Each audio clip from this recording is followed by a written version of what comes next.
fashion as a baby brand business. specialized My business in was founded ready-to-wear 5 years headwears ago, and bridal hand post-COVID. fan. So I never knew what business was like. So before COVID, I was a working student. So post-COVID was when I started my business.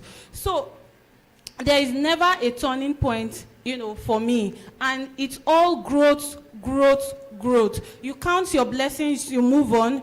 You count your losses, you also move on. Thank you. All right, thank you very much, Ma. While you were speaking, you mentioned that you started working and earning early. So I want to ask, what is that one mistake you made early in your journey that you wish someone had warned you about? The one mistake one thing I wish I did better was not being ashamed of my humble beginning. I was very, very ashamed of my humble beginning. Chills by Foskey started at Makati Beach, Abraka, Delta State, where we serve cocktails. Makati Beach is a tourist center. It's one of the most beautiful places in Delta State. In fact, in the South, because we have people coming from all over South, and even Lagos come to Makati Beach. We should be proud of our own anyways. So, when we started, I started with an umbrella. If you know me from back then, I'm sure some of you must not have gained admission by then. So I started with an umbrella. I hate to be a motivational speaker. I don't like being a motivational speaker. So I started with an umbrella. But I was shy. I couldn't put all of that on social media. If I had known, I would have had a story face where I talk about my challenges. Today we have, Chills by Foskey have grown. We have, 2 shops in Sapele, Delta State. We have 2 shops in Abraka, Delta State. And we are also moving to a new city very soon. So if I had known, I would have, documented my earliest years. Thank you. All right. Thank you so much, Ma. So I had a lot, but I'll be going on with just one thing. I should document my early stage, and I think you should do that too. All right, Miss Joseph Esther CEO Quimby.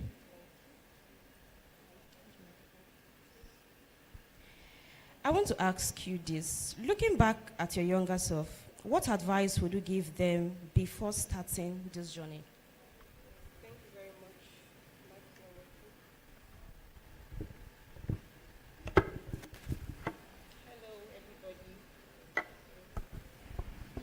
Good morning, everybody. The advice I would give my younger self, if I could advise myself then, was not to define where I'm going to by where I am right now. Your destination and where you are right now doesn't define where you are going to. I started very small, very, very small. In short, I started with nothing. I just finished secondary school at the time, 2016, and I would use my parents' phone to watch videos on YouTube. I was following Laifa at that time, so many of them, so many makeup artists then, because that was what I had passion for, the beauty industry. So after that, I started working in 2017, a primary school teacher, and from there I saved. I was saving from there. I had so many challenges, and the challenges at that time was, can I even be what I am seeing myself? Because I was seeing myself as I am here. I've not even gotten to where I see myself. Where I was looking at, I've not gotten there yet, but I'm not where I used to be anymore. So the advice I would give myself then is, don't define your future by where you are starting. Keep everything you are seeing aside. Just focus on where you are going to. This is where I'm going to walk towards it. Walk towards it. Keep moving. You will get there no matter what happens. Thank you. All right, Ma. You started quite very early, immediately after secondary school, and that's inspiring. So I would love to ask you, what is that one lesson that you learned the hard way? The lesson I learned the hard way, I've learned so many lessons the hard way, but one that stands out for me is financial mistakes. I made a lot of financial mistakes, and maybe it's because I'm naturally a generous person. I'm always giving, especially my family. I give profits, capital, the one I'm supposed to save for myself, the one I'm supposed to eat, give everything out. Not thinking about, how would this business survive? If somebody just comes to me and say, oh my God, I need this.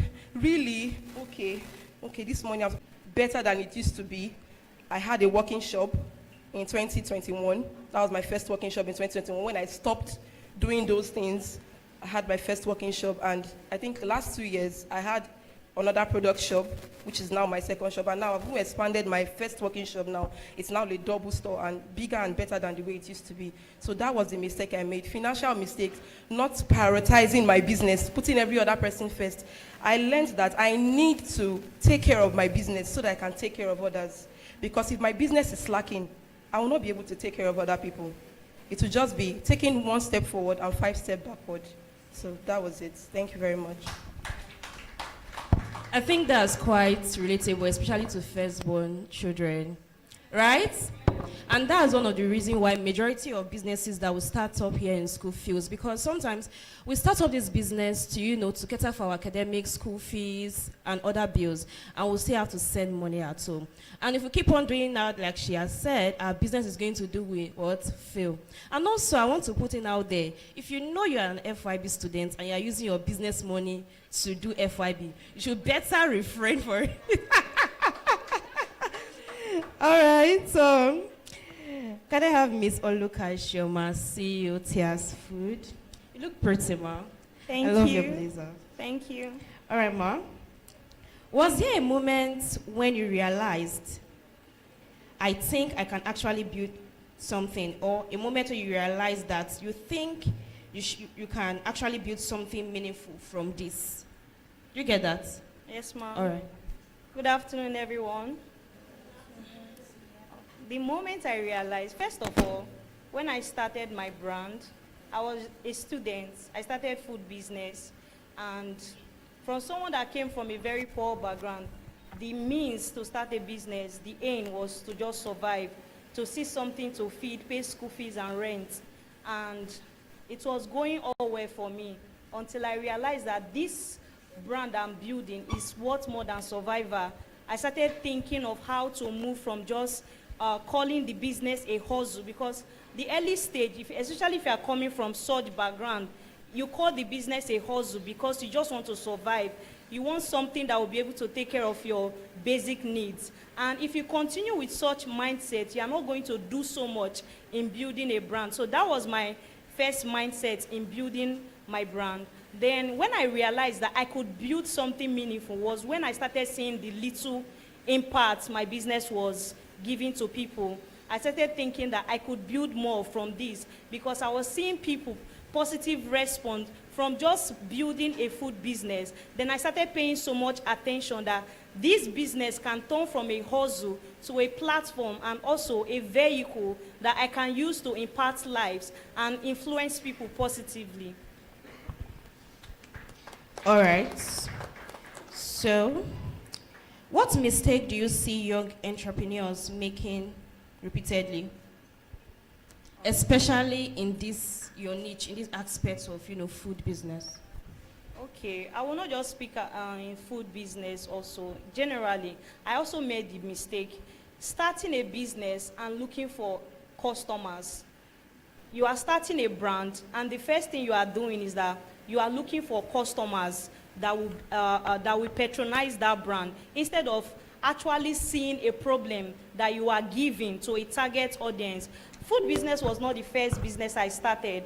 I started selling jewelries and I started selling footwears. That was the first two business I started. And I knew that my target audience at the phase of my life then, I couldn't meet the target audience. And that was also not my passion too. I started those two business, I think in my 100 and 200 level, and it wasn't private. I would be forcing people to buy what I was selling, because I didn't realize that I don't need to force people to buy what I'm selling. I need to solve a problem. So one of the mistakes that people make generally in business is that they want to force their product, their service on people, instead of looking for the target audience that your product and your service will be solving a particular problem, and you are exchanging value. You are getting money for the value you are giving to them. So instead of looking for customer, look for a problem first of all. each business, each niche, no matter how saturated, because a lot of people, they will be like, I want to do a food business, but my friend is doing a food business. My cousin, my neighbor is doing it. Even in the food business, even in the beauty industry, there is a problem that is lacking. We are human beings. God created us with different unique ideas. Even if there are hundreds of people that are doing the same business, there is something unique that your own will solve that another business cannot solve. Only you by yourself will be able to solve that problem. So first of all, you have to look for the solution that the solution that you are going to solve in that particular niche that you are going to go. Then you will see that those target audience, they will be the one that will come instead of you forcing your products and your services to them. All right, thank you so much, Ma. You said quite a lot. And amongst two, I want to point out two things. Firstly, you said we must look for critical problems to solve. And while solving these problems, they must be what? Monetized. You must make money from them. And secondly, everybody must not, do a particular business. Yeah. You must not, spearhead that particular niche. Inside that food business, they need content creators. Inside that food business, they need photographers. Inside that food business, they need videographers. Inside that food business, they need marketers. Inside that food business, they need somebody that can package, that can sell out products. So you must not spearhead a food business. You can also be a medium or a means that can make another person's business prosper, and then you make your own money. Yes. All right, thank you so much, Ma. All right, can I have Ms. Onyembushi Benita Ukeogene, CEO Benikesi? All right, I love your outfit. It's giving rich auntie vibes. All right, Ma. What habits or decisions contributed the most to where you are today? Hello, everyone. Hi. Habits. I am a sayer of a word which is your business reflects who you are. If you are not a person of integrity, I'm sorry to say, and I'm glad to tell you, your business is not going to go far. You asked me, what was the question again? What habits or decisions contributed the most to where you are today? I would say personally, the first thing and the habit and the one that is obvious to everyone is consistency. I am sick, I am tired, I am stressed, I always want to show up. There was something she said about being a firstborn. I'm a natural caregiver. So naturally, I don't like when people are not eating because I run a food business. I love to take care of people. So the first thing was I decided to show up. I found a problem, which is not everybody cooks every day and not everybody wants to eat the same thing every day. Basically, rice is a general food, and as a chef, there are several and thousands ways of making that meal. How do you want to show up and not be boring? I decided to be consistent. I decided to be me. I had people I was looking up to. I had several coaches. My mentor is Ingo's Kitchen. I had people that I would always look at them and I'm like, okay, I want to be here. And there was something Debbie said one time, which is the idea God has given to you, He has given it to 1,001%. How do you survive with that one? So showing up consistently. There are most times that I don't want to show up. I make mistakes, like we all do make mistakes. So I'll tell any startup, anybody that is in business, which is, there's something most of my friends will tell me. They'll tell me that, Benny, come, you know the rest. I rest. But you see that consistency. Consistency is not just in you showing up. It's in the value you give. It's in the services you render. Are your meals consistent? After you get that bad review, do you go back to check yourself and be consistent at serving it? How do you handle people? I think majority of the reviews I get or majority of the reflections I get from people is that, oh, I've not heard anything bad about you. My darling, I counter it immediately because when you consistently hear the bad things than the good things, it even kills your vibe as a person. So consistency, you can channel your consistency into showing up your value. Be consistent at the value you serve. If you want to serve a meal of 1,000 naira, consistently give people the worth of the money. And like Tia said, the problem you want to solve, let that be the consistent drive you have at that business. Don't go along the line and say, oh, this person used this business to get millions of things, acres of land or anything. Let your drive. Be consistent in your drive, be consistent in your mind, be consistent in every single thing you do. And most importantly, whatever problem you're solving, be consistent at every eye level. Remember that you have a problem to solve and you are there for that. Now, What opportunity did you create for yourself instead of waiting for someone else to do it for you? Obviously, turning my passion into business. Obviously. I have been cooking for the longest of time, but personally, I've been cooking since I was 7. And growing up in a very big family, there are many persons that will tell you, after I run that 1 cup of rice, run that distance. My darling, if you give me 1 cup of rice, I will run it well. So now, looking at it that, okay, I can create something out of this. There are many persons that will tell you that I can cook for 5 persons, but I can't cook for 100. Do you get? So now, picking it up and knowing that, okay, yes, there is an opportunity here. I can show up and show out. I can do better. To the glory of God, I've been running my food factory for a while, and I can say something confidently that I have a timing on how to cater for 1,000 guests. And that's because I decided to I think I like cooking. At first, it was even my friends that saw my passion in me. I remember when I came to school newly, because I started cooking when I was in school, and my friends would tell me, okay, cook. I'm like, my darling, let me just feed you, I beg. Because when people say things like, oh, how did you navigate this thing? Sometimes we didn't grow up from homes that encourage us. For someone like me, I was given 2 options. Do you want to go to school or you want to do business? So now I went to school, and my classmates then, they would tell you something like, I beg, if you want chop free food, go Benny house. If you want chop something, go Benny house. I was so generous and very passionate about feeding people to their side. Even if it is Gary, there's a way I will marinate Gary for you, Then I turned it into a passion. So basically, I would just tell anybody, which is, find yourself. While you're running that business, any kind of business, find yourself, because your business, your brand, your life is a reflection of who you are. Remember, you cannot give what you don't have. That's the honest truth. All right. You cannot give what you don't have. I know you have money. If you give me money, I will collect. All right. Miss Ovie Juliet, Ederi Verere. Ediri Verere. All right. CEO Juveris, what has been your biggest turning point in your journey so far?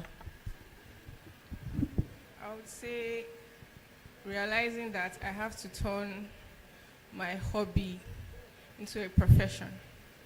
So I started baking when I was very young, and for me it was just a hobby.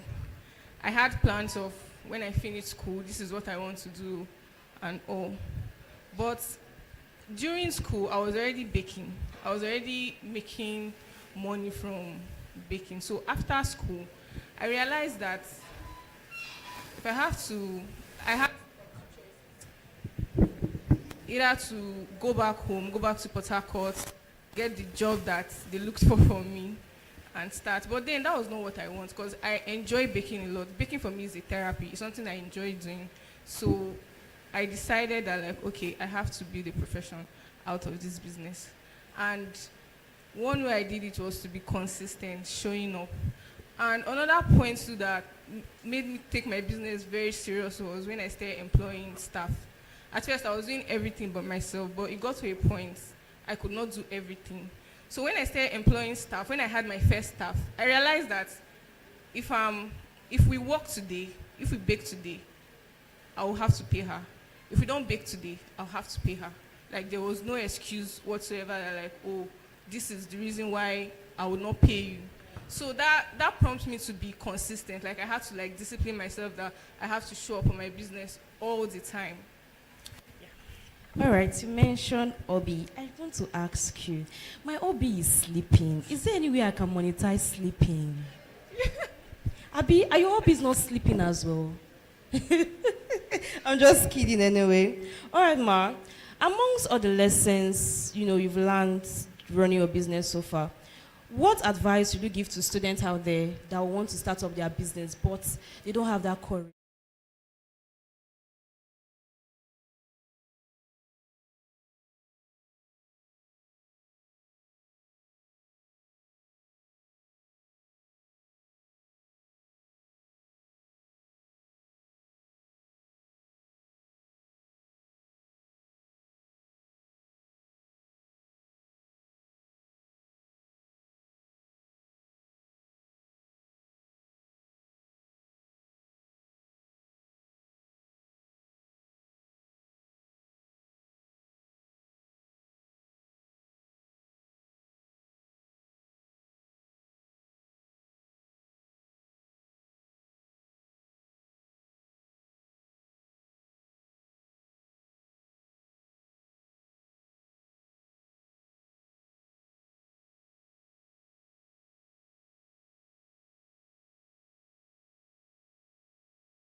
randomly, it was not even something I even used to take serious. But then at the same time, I used to wonder, why is nobody selling meat pie at lunch? So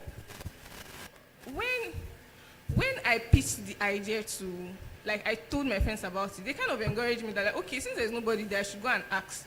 I went there with the mindset that I was going to supply. There were people that sell popcorn and ice cream. My mindset was I would supply meat pies for them to sell. So when I got there, the person in charge there told me that, like, instead of me to supply them, why don't I apply to the beach that I want to sell? So he helped me at that point meet the manager of Makati, and they said, oh, come with a letter. I had to, me personally, I don't even thrive in that part of like formal stuff. I had to call my friend that know how to do this formal stuff, and she drafted the letter for me. I went to submit. I think a month later, I was called for an interview, and that's just how I started selling meat pies in Makati. But now I've started selling meat pies in Makati, but I was not selling. I was not making it. I was not, like, my products were going to waste. And it was a big problem. But then again, there are people at the beach there that were making sales. And I was wondering how, because it's not like somebody else was doing my business. I was the only one there. But like there was no progress. What did I do? I had to reach out. That was how I met Chills by Foski. I went to look for her. I met her because then she had a shop at the beach. I introduced myself, told her my challenges. And she said one word. She asked me, how much am I making currently at the beach? I told her. And she just looked at me and said, do you know you can make times 5 of this amount you are making in the beach? And I was just looking at her like, how? And she told me, after she told me what I want to do at the beach, see, that was how our beach sales skyrocketed. Like the mistakes I was making, things I had to put in place, everything just changed. So in essence, what am I trying to say? You can't do life alone. You cannot. And you need people, not just anybody. You need the right people in your corner. And they are not easy to come by. But you have to identify them. You have to identify the energy. When you're around somebody, the energy this person points to you, and the energy you also exhaust. Like if this person drains you too much, that like they leave you feeling worse than you met them. You have to like move away, because they say if you want to go fast, go alone. But if you want to go far, you have to go with people. Ladies and gentlemen, I want you all to take this home. The power of collaboration. The power of collaboration. The power of collaboration. Amongst all she said, I can remember vividly when she said she went to meet CEO She's by Foski, and CEO She's by Foski, did not gatekeep. All right. Ladies and gentlemen, we have come to the end of this second panel session. Thank you all for listening to me. And thank you so much, beautiful ladies and handsome young man. Thank you so much. We're so glad to have you. Thank you. All right.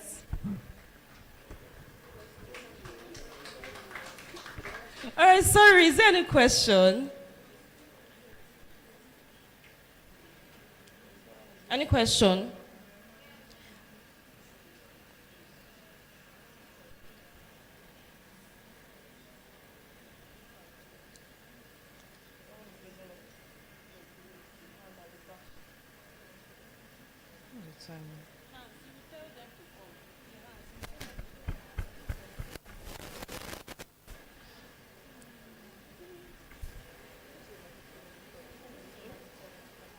All right, please, I'll just take 5 persons because of time. 5 persons should please come on and be fast.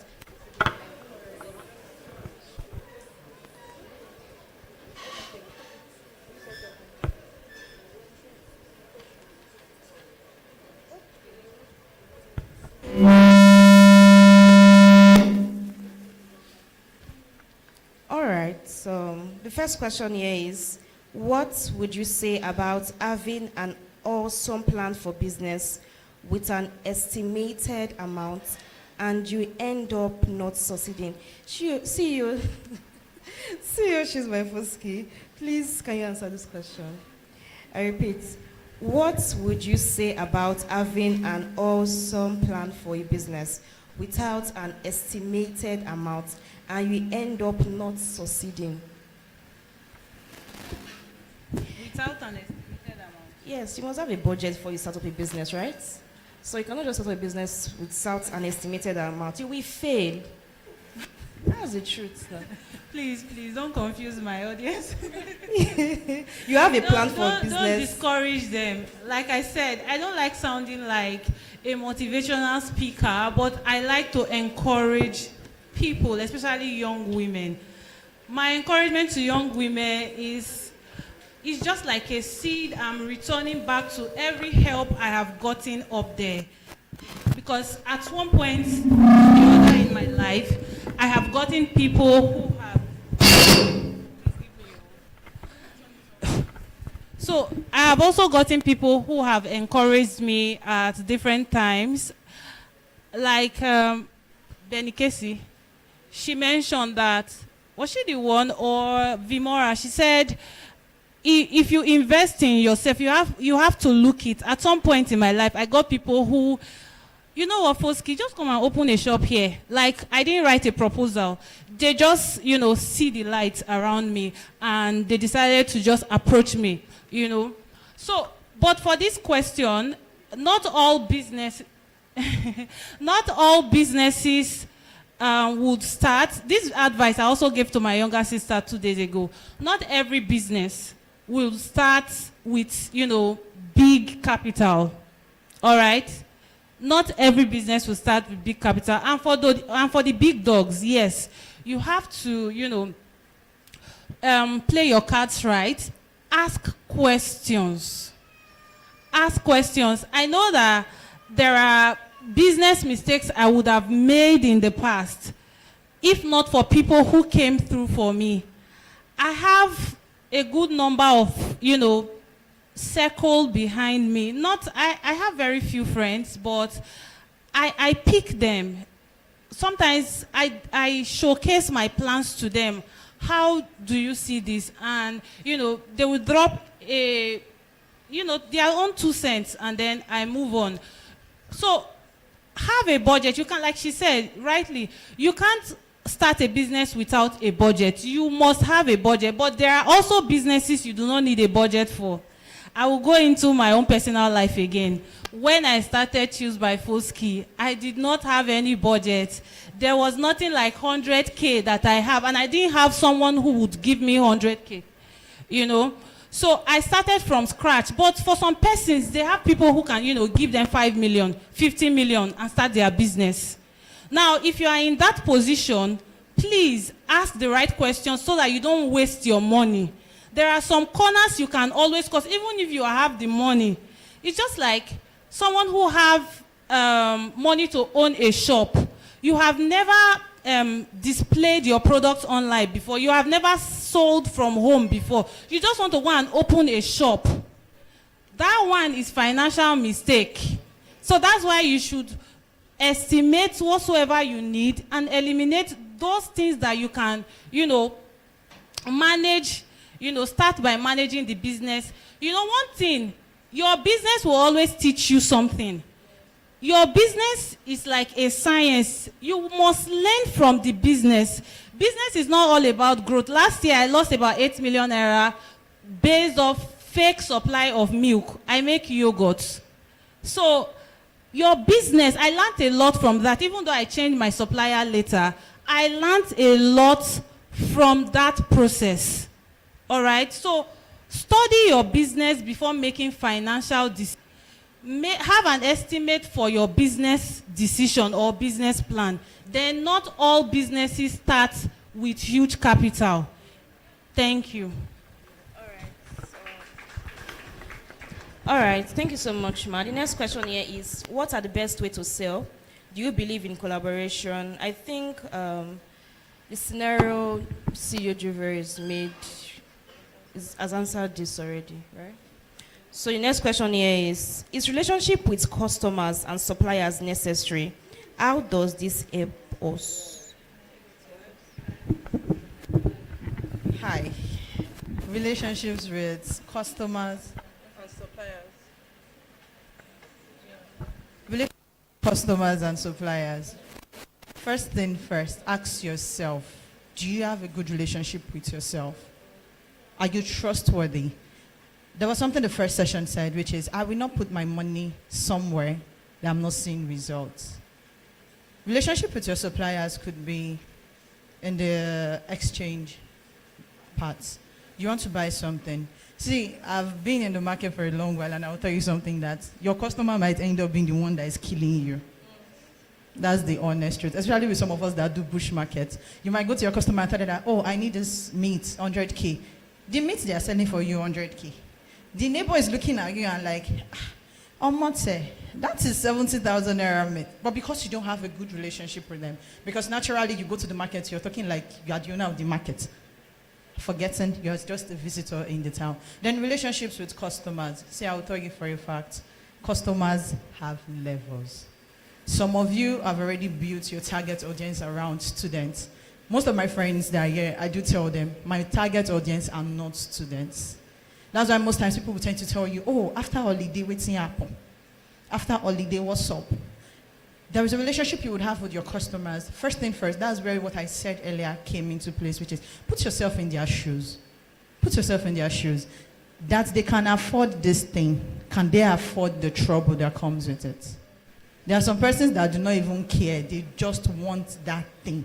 Mama, now you decide to start business, so give me what I want. So now having a good relationship with people starts with yourself. Do you have a good relationship with people first? Before you come with your marketers, before you come with your customers, there are some persons, the way we treat our staffs, it's alarming. You might be an angel outside, and when you go to the company and you're like, I'm a babe, what's up? But what happens? They say money is the root of all evil, and money has already blinded many people that they don't even want to say the truth. So have a good relationship with yourself. Do you call yourself to correction? Do you call yourself to action? When you are doing the wrong thing, do you have people that you can be accountable to? So when your customers and your market people, and you're trying to like, oh, have a good relationship with them. And yeah, there's something that most people will be saying about business owners, the conferences, building while you study. I'll tell you one thing that has helped me in the past, which is that local market woman, that truthful vendor you have, might be your next elevation to your business. When you consistently pay them and you go back there, you can go and meet her like, mama, you get this work I won't do. I beg, I get 50K now. Make I give you once I do the work finish, I go pay. Once you pay in time, they will trust you again. You would even see yourself in some positions where they would even be calling you like, Alpha Benny, I get lodo, IDB. So now have a good relationship with yourself. Are you someone that people can talk to?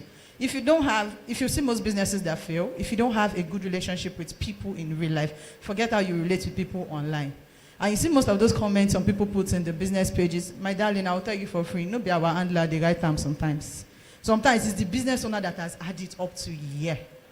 So now just have a good relationship with yourself. How do you relate to the people at home? Your services depend on the kind of relationships you're having with your people. You sell hair. You don't just talk. If you're a good person, do you think that a bad person will want to relate with you? No. If you're a bad person, bad people would also want to relate with you. So whatever value that you give to people, that is what you would get. So if you are a good person and your business is, everybody will want to connect with you. What you have said. Thank you very much. All right, ladies and gentlemen, we don't intend to go further. Thank you much for listening.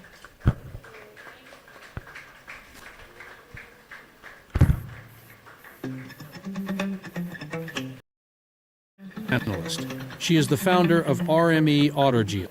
Ezwu Rukevwi Annabelle is a social entrepreneur and the creative director behind the fashion brand specializing in ready-to-wear headwears and bridal hand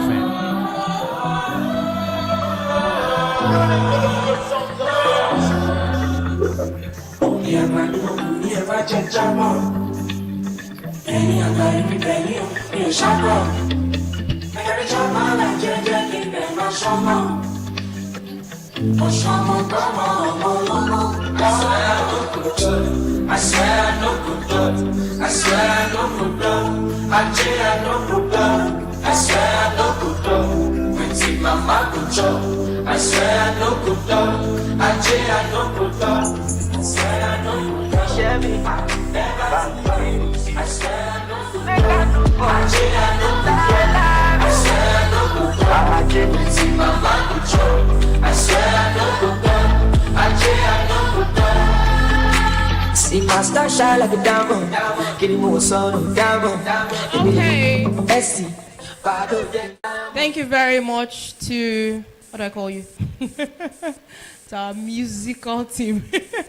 Okay, to the DJ, thank you so much. You've been supplying us with good music, and I appreciate you.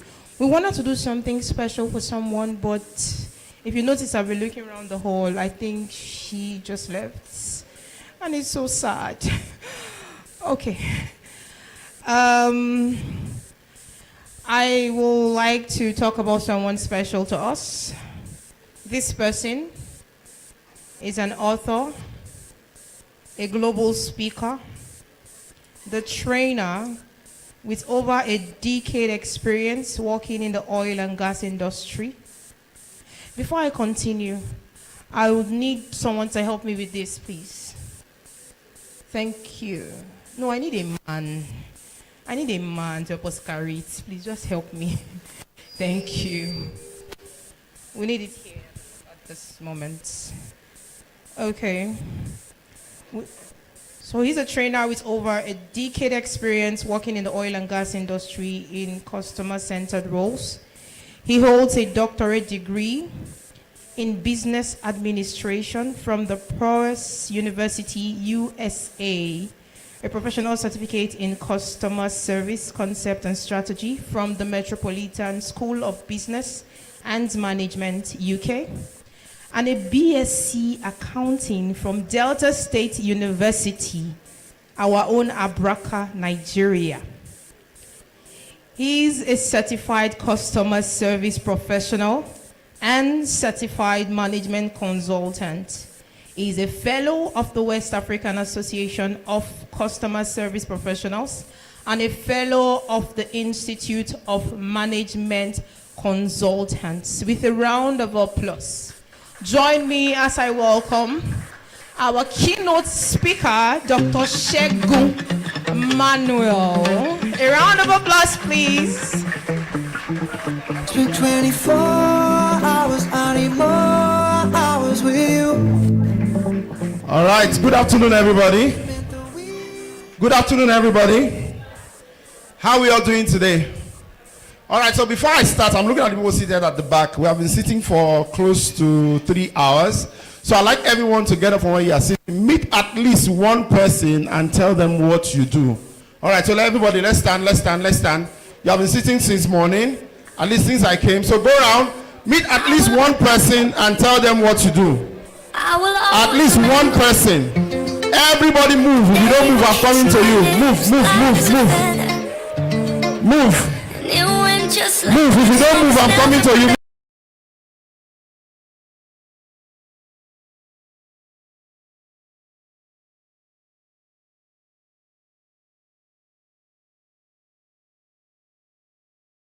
You on the black and white card.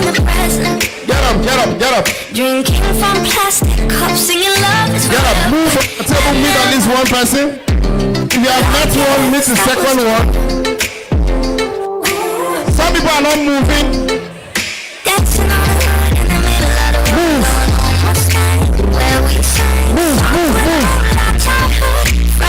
Why are you not moving? Why are you not moving?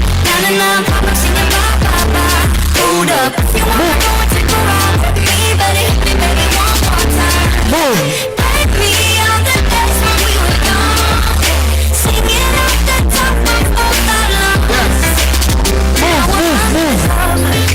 If you have a card, share it now. Somebody know what to do. Sir, why are you not moving?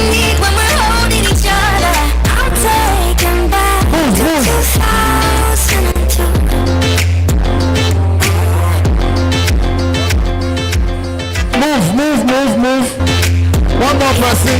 Dancing on the hood in the middle of the woods on an almost night where we sang songs with all our childhood friends. And it went like this, say, oops, na singing hold up, if you wanna go around with me, buddy, baby, one more time. Did you move, sir? I need a picture of you with me on the days when we were young, singing at the top of both our lungs on the day we fell in love. On the day we fell in love. What do you do, sir? I'd like to meet you. Since you're not moving,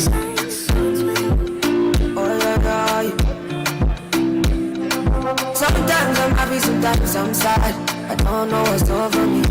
Did you guys move? Sometimes I'm good, sometimes I'm bad. You met somebody? I don't know what's over me. Fine. I don't know what's over me.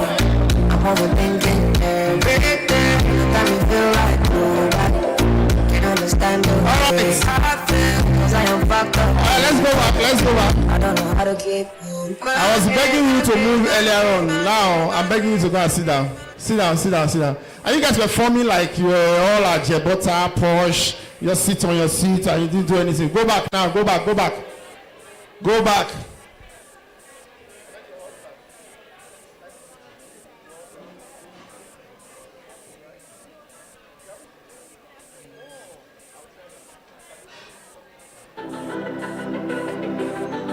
All right, sit down.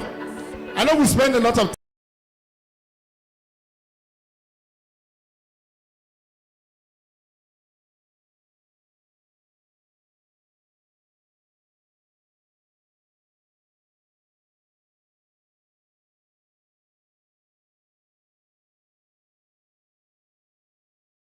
It is also a networking event. When you go for a networking event, make sure that you meet new people, right? Some of us came with the people we came from our hostels with, and were seated with them. I've not met anybody new, but please always endeavor to meet somebody new when you go for an event. Are we all sitting? Some people still stand. Those people over there. Yeah, the lady on black and white hat. Is it hat now or hair? Sit down. All right, I didn't come alone. I came with 3 persons that joined me here. I'd like us to put our hands together for Mr. Andrew Ologbo, one of my assistants. Okay, please put your hands together for him. Andrew Ologbo. And I also came with Mr. Victory Galogbo. Victory, please come. Please put your hands together for Victory. Make una clap now. I'm tired already, right?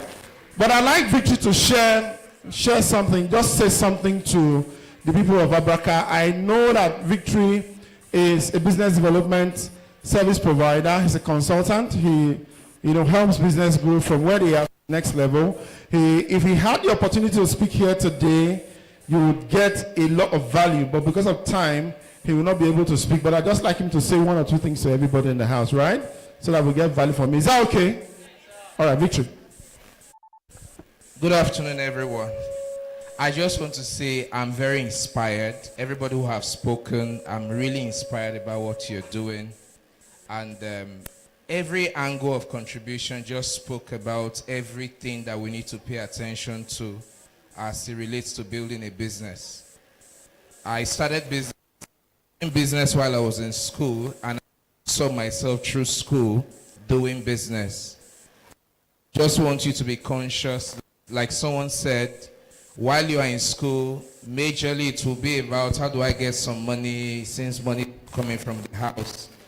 But as you grow, you need to start thinking about how to transition from just doing the business for daily bread to building structures that can expand that business beyond you, create opportunity for others. I hope to connect with a lot of the business I've heard on the platform today through Debbie, but I'm truly inspired by what all of us are building. Thank you very much. Thank you. Let's put our hands together for Mr. Victory. The way you guys are clapping, I know you are tired, but not bad. All right, so if you have enjoyed everything you've heard from morning up until now, I think it's a good place to put your hands together for all the speakers, all the panelists, and then our convener for the event today. Please let's put our hands together for Debbie and AJ, who coincidentally is not here for some reasons, for putting this together in Abraka. I was here, like many of us, 25 years ago as a student. So 25 years later, I am back here. Please put your hands together for my homecoming, right? This is the first time I'm getting to speak in Abraka again. 25 years ago, I got in here. I was transferred to Abraka Management Science. I was transferred to, Asaba. So I was in Awine and graduated exactly 21 years ago this year. So I've passed through the same streets you guys are passing through now, been here, been able to start something with my life, and that is why I'm excited to be back here again to share with all of us. But let me just tell you this, if you will enjoy everything that has happened here, The one that is going to come after me to speak, you know how Jesus Christ said about, how John the Baptist rather said about Jesus Christ, I'm not worthy to tie her shoelace. If you enjoy everything that has happened, you need to wait for the next speaker that is coming after me. You have not seen anything like her. Please let's put our hands together for her. She's been here since morning. She's loaded and waiting to explode in the next few minutes. All right, so I've been asked to speak about turning idea to income. Idea is big grammar.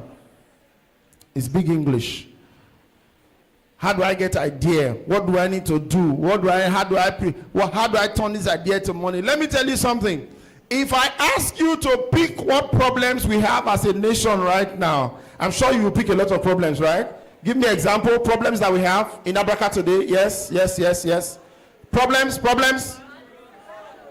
Bad roads, yes. No lights, yes.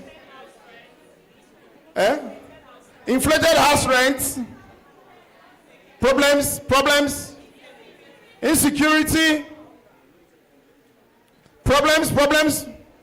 What are some of the problems that we have in Abraka today?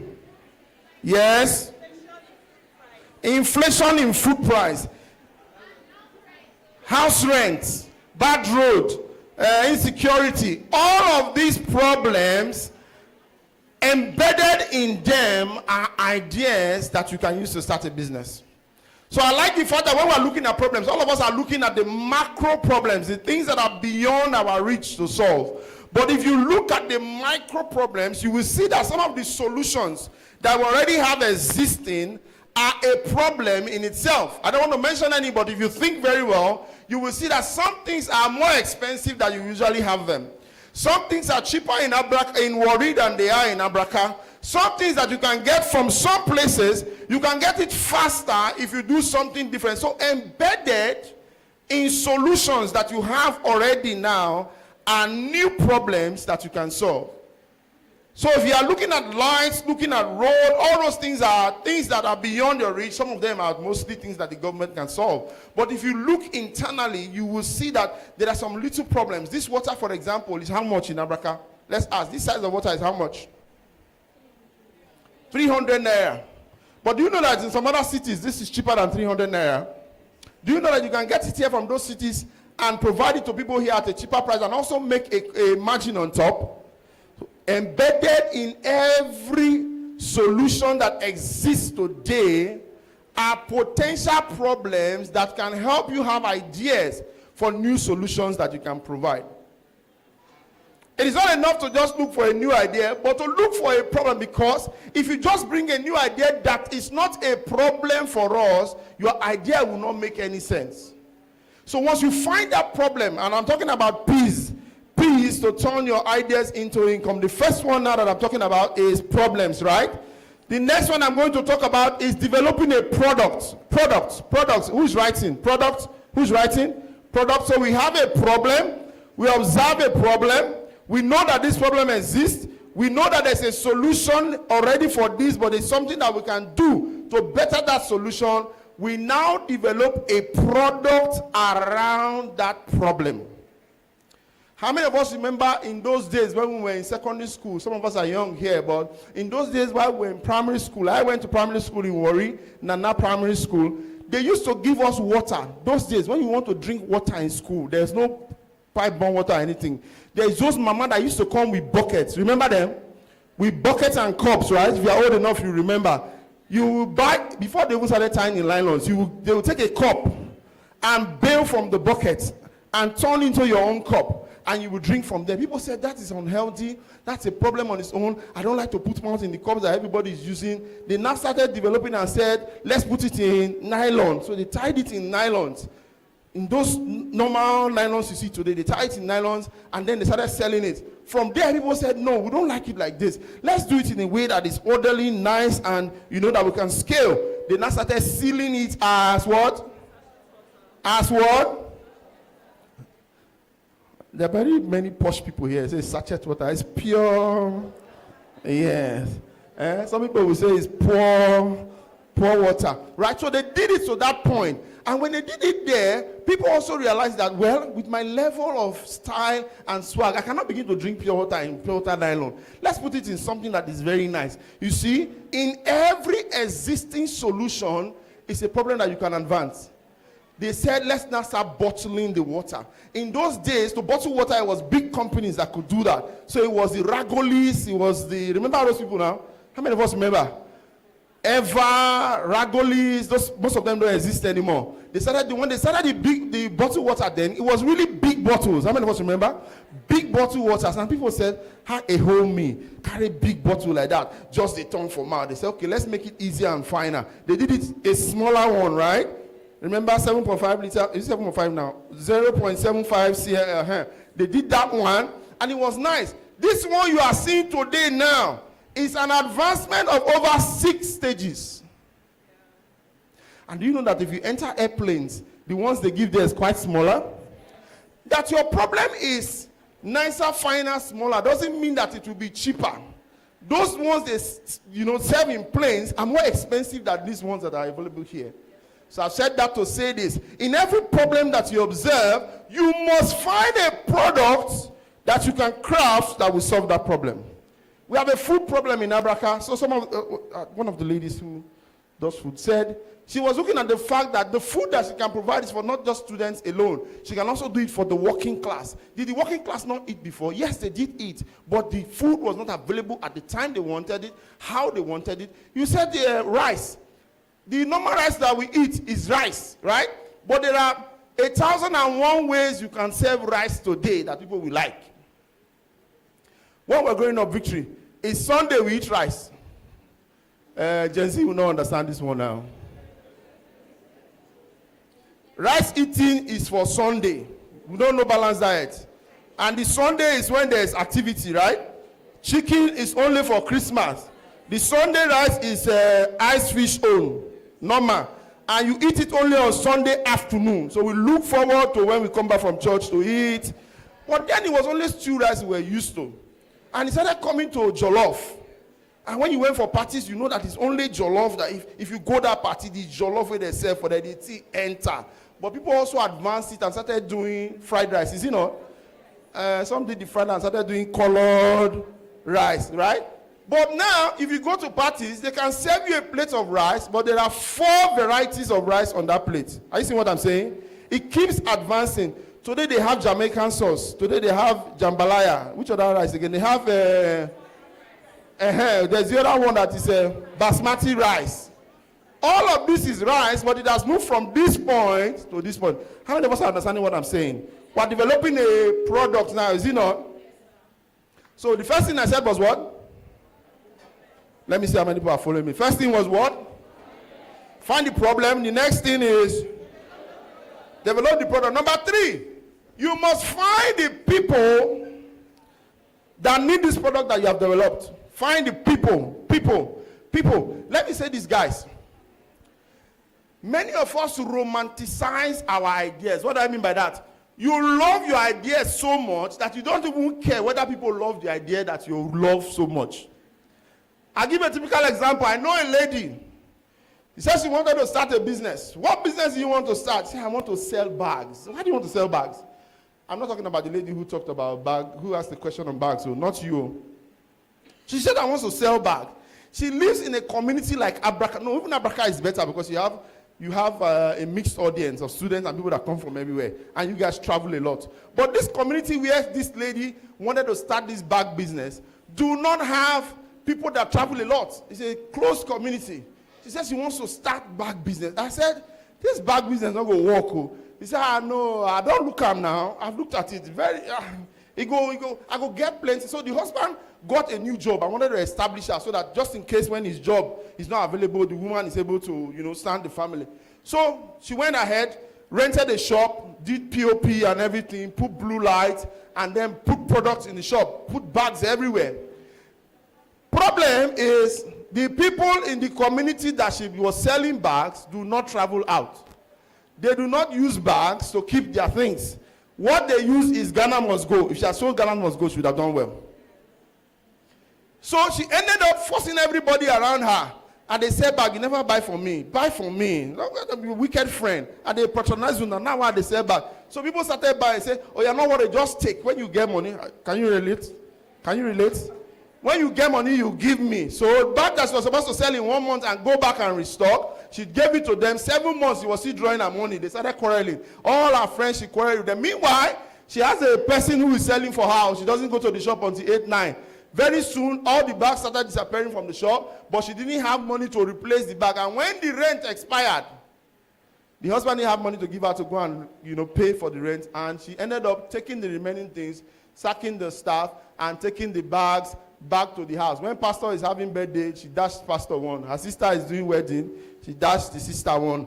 And that is why they say that businesses fail at those first initial stages. Reason being that many of us romanticize our ideas too much. If there is nobody buying what you are selling is not supposed to be sold. It's not also supposed to be sold where you are selling it. It could be that at that area they don't need it. That's why they don't sell pure water in GRA. Who will buy it? Are we together? You carry pure water now, go to hot camp for inside GRA. In GRA, everybody's house is locked. Is it not? There's a gate man. How do you get to them?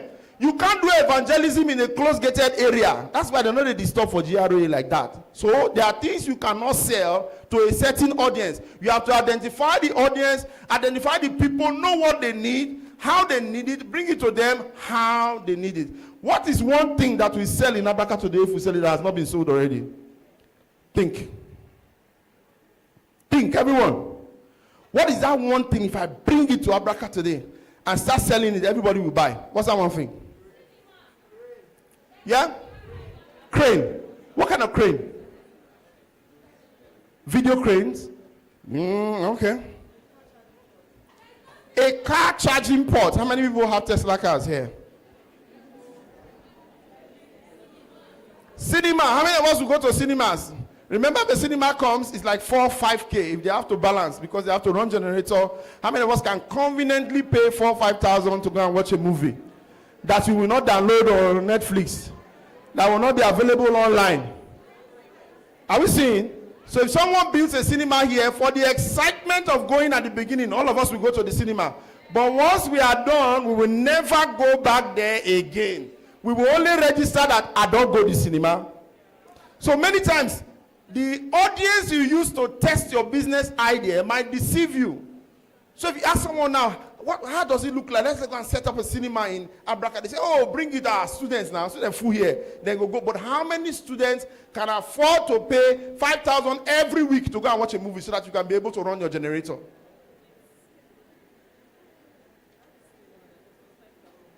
How much? Are you hearing? I was even low. 25,000 to watch a movie. Maybe we say in a student environment, we could bring it to 5,000. How many people can pay 5,000 to watch? You see why some things will not work in an environment?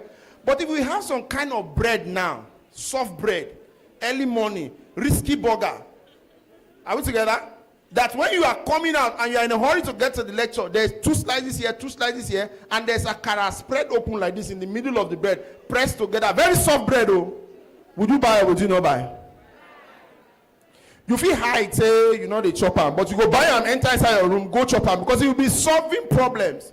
That is why, let me tell you, that is why Meshai is selling. I mean, they're not the sell for here. Meshai is selling everywhere because when you come back from school, come back from work, tired, at the end of the day, hungry, the survivor you will see is either suya or... If you don't take any of that, you are guaranteed to be hungry that day. So the point I'm trying to make is this. When you have a product, do not be too much in love with your product that you do not look at what people are saying about the product. So how many have I talked about now? And they are what? What? Yeah? So we develop a product, we find a problem, develop a product to solve that problem. We'll find the people that need it. And then another way for finding people is looking for the platforms that they are. Looking for the platforms that they are. There are some things you want to sell in Abraka today. You cannot be selling it on Facebook. Which is the most active social media for people in Abraka? Kobe, which one is? Is it? TikTok? Most active? So if you want to sell this CEO Campus program, where would have been the best place to sell it? But you know, there's some people who will say that, I'm very good on Instagram. I like Instagram. I don't know how TikTok works. And they will go and be advertising on Instagram while their market is in TikTok. By the way, I'm on TikTok, guys. You can go and follow me there, right? I have to join all of this platform because I know that the people that I speak to are on this platform. Which platform is important for you to promote your business? There are some weddings that you will see, you only see them on Bella Ninja, and that's why some people will only advertise what they do on Bella Ninja, because they know that if you are looking for wedding designers and everybody in that industry, those are the platform to find them. For some of you, you are talking about your business in church, but the people who buy what you do are not in church. You are on the wrong platform selling your business. I'm not saying that church is wrong. I'm saying that selling your business there might be the wrong thing. If you're selling let me not give you the example I want to give, but you know what I mean, right? So you must be on the right platform to be able to sell the product that you have developed, whether it's a service or it's a physical product. And then the final one, number 5, you must promote it. Somebody say promotion. Somebody say promotion from there. They are not listening at the back. Say promotion. You must promote what you do like Mark Ogbeni. Nobody loves what you do like you do. If you do not love it enough, we will not join you in loving it. You must drive with some, in fact, you must market your products and your brand and your services like mad. When I mean like mad, you market it like nobody else. You know, they talk for what you say, you must carry your market for where? Carry them for your head. Many people are too, they are too shy to talk about what they do. If they ask now, say, how many of us are nail techs here now? You see some people will be hiding their hand. If you are a nail tech, I am proud about it. That's what I do. That's who I am. And you say it very loud. It is only here that we see that people have become too proud to walk, but not ashamed to beg. I'll say that again. Our young people have become too proud to walk, but not ashamed to, write them down, too proud to walk, but not ashamed to beg. You are not that group because you are here now, and you have heard what we are saying. You are proud about what you do. In fact, when I was growing up, my mom used to tell me that it used to be something those days, there's dignity in labor, anything you are doing, be proud about it. Do it very well. Market it very well. Until people know what you are doing, you are not doing anything. Are we together? Until people know what you are doing, you are not doing anything. Until people know that this is what you sell, you will be winking in the dark. You won't talk to a girl now in a dark place. You are cutting eye for her. Will she see you? You have to come to the open. You have to sell what you are doing. You have to promote it with all the zeal and all the passion that you have. It is only when you promote it that people will know that you do what you do. So I've talked about 5 P's, and I'm going to give you some things that will help you also improve on that 5 P's. Number 1, what I've seen majorly, are we together? Are we following me? Right. What I've seen majorly that affects people is that many times when we sell what we sell and do what we do, we do not understand how to take feedback. Everybody say feedback. Say feedback over there. Feedback, they say, is breakfast for champions. What is feedback?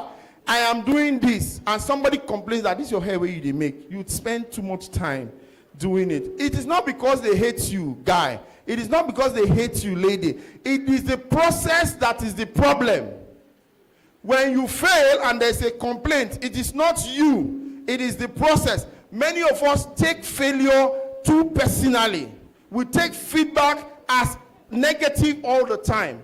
Feedback is something that you can use to continuously grow. In fact, it's a free gift that you have from your audience telling you that this thing is not right. Do it like this. This is how we like it. This is, many times, when people give you feedback, your human nature always tells you that this one doesn't like me.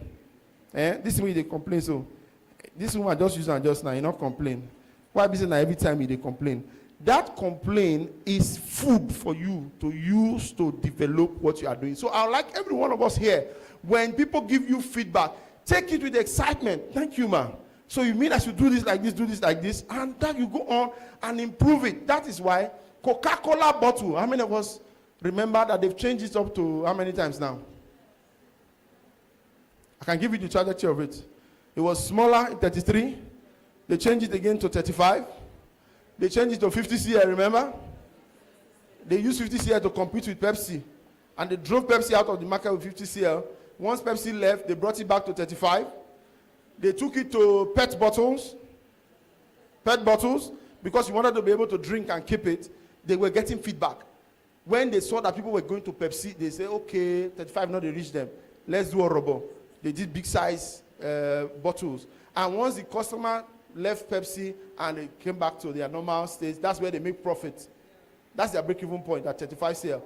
They did that, and then they moved to plastic bottles. Now everybody has one that they drink, keep in their bag, and continue drinking it again. They also saw that the plastic bottle was an issue with health and whatever, waste management and all that, and they started doing it in cans because it's smaller, more portable. See the thing about feedback, what you get from feedback might be even more for you. The quantity of drink inside the cans is smaller than the quantity of almost at the same price range. So they give you less, but also collect the same amount. Can you begin to think in that light and in that way? Those days when we were growing up, the bread was not in slice form. How many of us remember? Bread was not sliced. They used to do one round one that time in pan. And they were spending more. They said, people are not able to use this bread for their family, so they began to do it sliced. It became easy for mothers. If you chop 4 slices, you end there. Have you observed that when you buy bread that is not sliced, you chop more? Feedback. So mothers want to control and make sure you don't chop 4 slices. It don't reach for you, Abi. 4 slices end there. By the way, if you are chopping more than 4 slices on the sitting, there's problem. Oh. Yakubu, manager, the times that we are in, you should not be eating more than 4 slices on the sitting. Some of us can compress it together. All things pressed together, goodness and mercy, everything. Please, it's too much for you, and it's not also good. Too much carbohydrates is not good for you, and that's what that has, right? But I'm saying that to say that it is feedback. Let me ask now, what feedback can you use in the business that you are in? You do catering. Every time they order, they take you to an event. Our mind will not be at peace. Event starts at 1 o'clock, you see there for Abraka Road, they come. They block the road. The Eku Road, not good. What's our business with that? We engaged you 5 days ago, 6 days ago. 1 month ago, we are paid. You should be at the venue before anything starts. We engage you as a caterer for a wedding event. You did wedding food for everybody, but you did not put anything in small cooler to give to husband and wife so that when they get home, they will have something to eat. Do you realize that when they get home, nobody gives them food? Especially when they go out to their new house together. They get home like that, hungry. In my wedding, I experienced that. We had to go and buy Mr. Biggs to eat. We will do food for everybody. I teach customer service, so I know that those small things matter a lot. As you do the food finish, come on small cooler, give to husband and wife, take one on a rich as smoke on a chop. Anybody will follow on come, see owo, see rice. The mama will engage you, will bring you, will recommend you, put cooler for their house too. They can't finish doing party and celebrate everybody and still be cooking food again at the end. Now 70 people they say me accept. I don't save 70 people, not consign me. You not consign me, that's why we will not call you again. Right? I've given that example with catering. There are many other things that you can begin to do differently. Have you learned anything now? Did you learn anything now? All right, so take feedback, accept it. It is not personal. When you fail, please know that failure is not personal. And I like what somebody said, and I'm going to end there.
until today.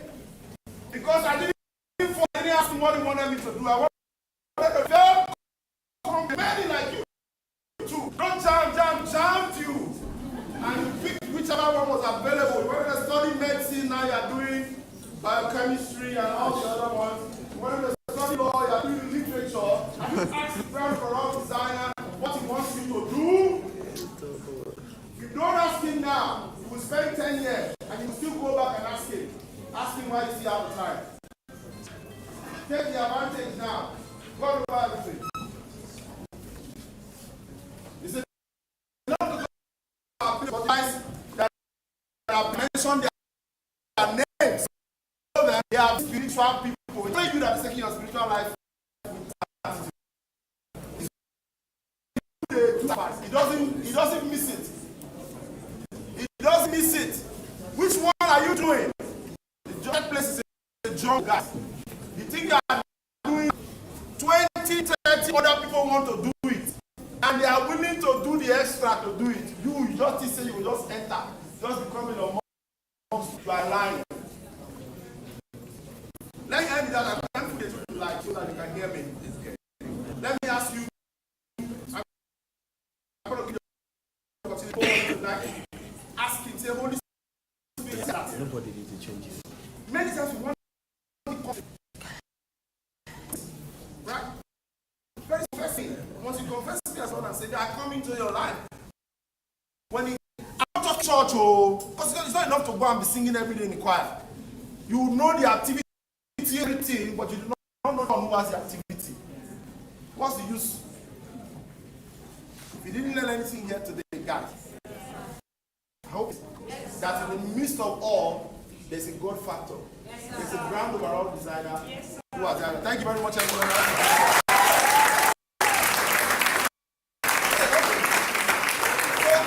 have a gift. I was dealing with Mr. Victory, and on behalf of the Warri Business Mentoring, we'll give a grant of 50,000 to one person today.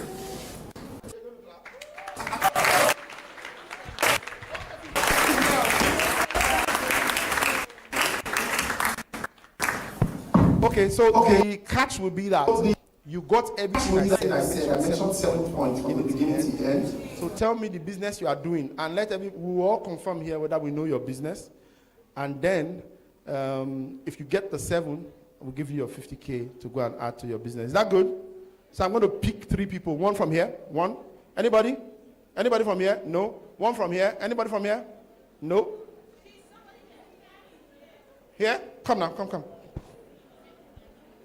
Here, come. Lady on brown, come. You already have a business, right? If you don't already have a business, you already have a business that people know. Yes?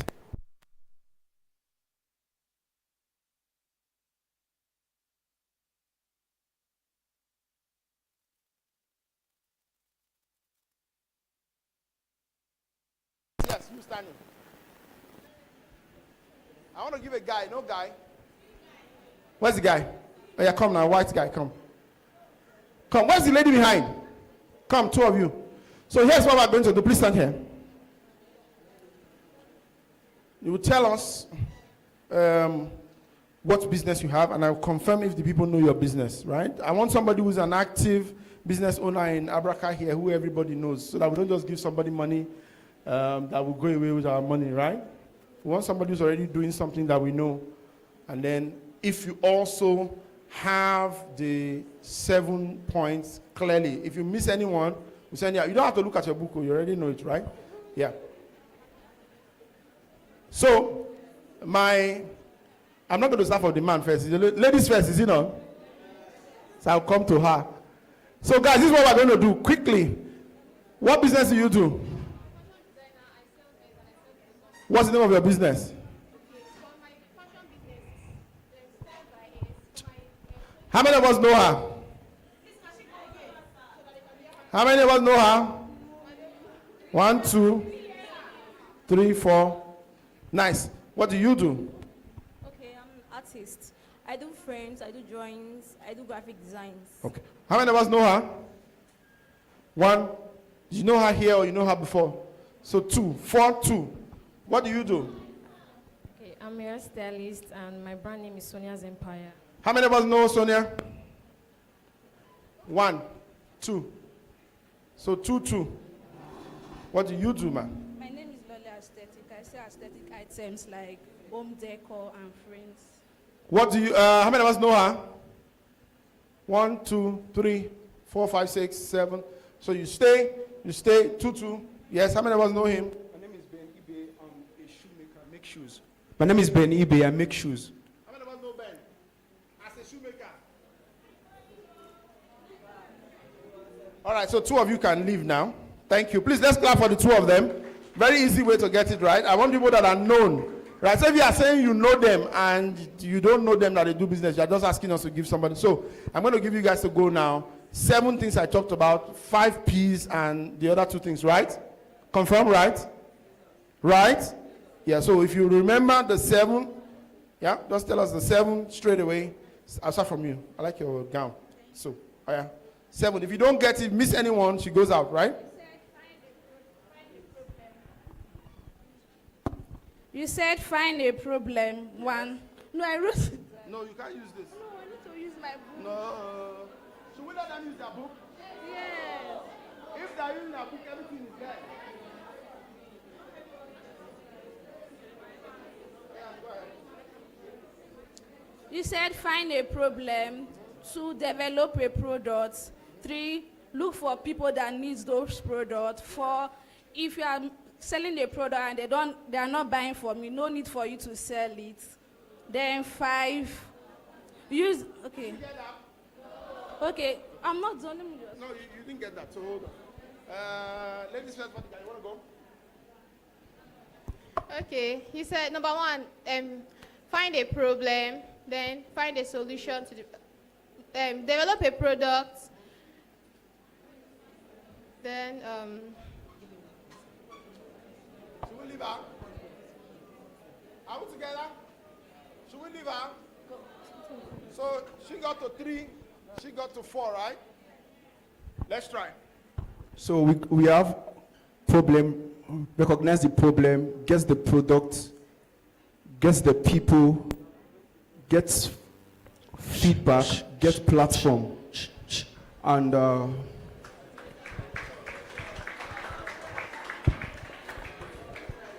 Did anybody win my money? Who? Is he the winner? She the winner? She the winner? Is he the winner? All right, by voice vote, he's the winner of our 50,000 naira grant. Thank you very much, everyone. Thank you. Please, let's clap for the shoemaker. Come. So, I'd like you to tell us properly now, sell to all of us what you do, how we can follow you, how we can support you, your name, your brand, and everything. Go ahead. Good afternoon, everyone. My name is Ben Ibe. I'm the creative brand director of Ben Bespoke, a handmade shoemaking brand that produces bespoke shoes and slides for men. While growing up, I've always loved shoes that fit perfectly. I admire how the right fit could complement an act fit, and how it just changes how. I like that. The right fit could complement how a person. It's rhyming, yeah? Himself. Clock it, man. Nice. Go ahead. So this love for fit drove me into learning shoemaking in 2021 when I left secondary school. I started by learning online. Eventually, I gained access to a shoe factory in Benin, Edo Job Shoe Factory. Wow. Where I started learning. I met some professionals, started learning from them, developed my skill, and eventually started my brand in 2022. At Ben Bespoke, I believe footwear shouldn't just be made randomly, but should be made with the individual in mind. I'm not downplaying mass production, but I believe if you are making something for someone, you should have that person in mind. Currently at Ben Bespoke, I'm currently meeting customer service, producing approximately 15 to 20 pairs of shoes and slides every month. You don't try. Please, let's clap for him again. All right, so congratulations. You are the winner of our 50,000 grants, business grant from the Warri Business Mentoring class. Debbie is going to make sure that the money gets to you, so follow her up. Please, we're going to clap for her and another vex. Thank you. All right, so I have a free gift for everyone. How many of us want that free gift? So they call me the Odogu of customer service, and I want to give a book free to everyone. Is that good? Everybody gets a free book, but the way you will get that free book, Debbie asked that all of us will follow the CEO Instagram handle, right? Follow them and then follow me. My handle is at Segun Manuel, SEGUNMANUEL. Yes, together at SEGUNMANUEL at Segun Manuel. Follow me. Do something that has me. Post it, tag me, whether in your stories, whatever. Post it and tag me. Follow CEO. Post, tag me. Once you do that, send me a message. I'm going to send you a copy of the book free straight to your email. Is that good? It is not too long, Abby. Just do video, post, tag me. After you don't follow me, follow them. Simple enough, right? You'll get a free e-copy of my book. And I'll see you guys in the next one. Thank you very much. Let's have a wonderful day.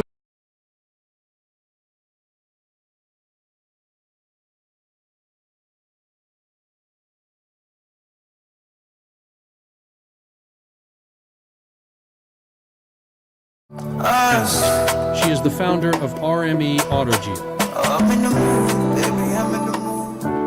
Ezwu Rukevwu, social entrepreneur and the creative director behind the fashion brand specializing in ready-to-wear head. Thank you very much. That was a lot. A lot. Even the sweat on his body is telling it. That was a lot. I'm happy that most of us are experiencing what I've been experiencing. I've been sweating. So when I call you up here, I'm happy that you want to come and experience it. But thank you so much, sir. Thank you. A round of applause for Dr. Segun, please.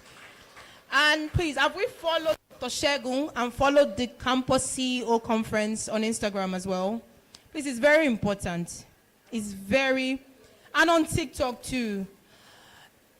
Somebody was supposed to give me the TikTok. I don't know where she is. If you can hear me, please. Thank you. All right, please do well to follow those pages. That's the least we can do for this event. And you're getting a gift. Who does that? You're just following and getting gifts. Anyways, before I call on the next speaker, I would like to invite Game Tribe for Brand Spotlight. Are they here? Are they here? Please hurry up. Hurry up. You have just 10 minutes, please. Before I call up our next speaker, let's just shake it off a little. Thank you.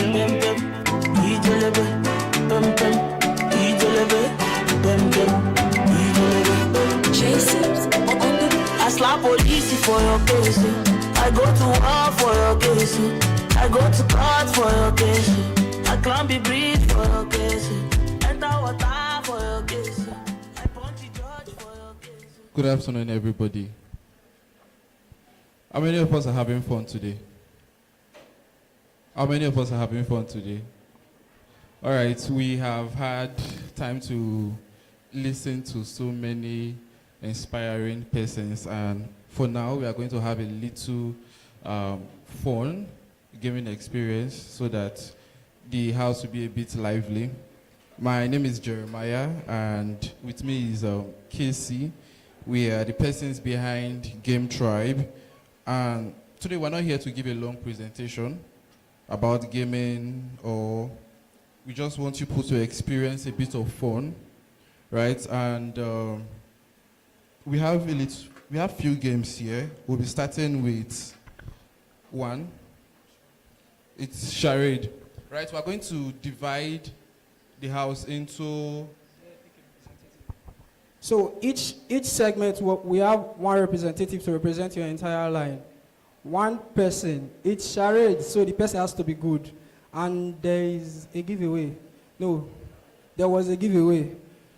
So one person represent each line. So pick your representative so the person will come up. Who should point?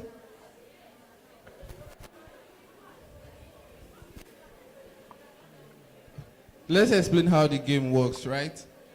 there is a card here. It has 3 words in it, right? So when the person that's representing your team comes out, or your group comes out, the person would pick one of the words, give hand gestures, or use 2 words, just 2 words to describe what's on this card.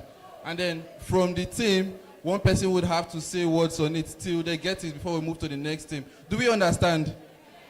All right. So from each line, it's like they're up to 4. one person, one person, one person, one person. Yes. Come on. So please, a round of applause for her, for him, and for her.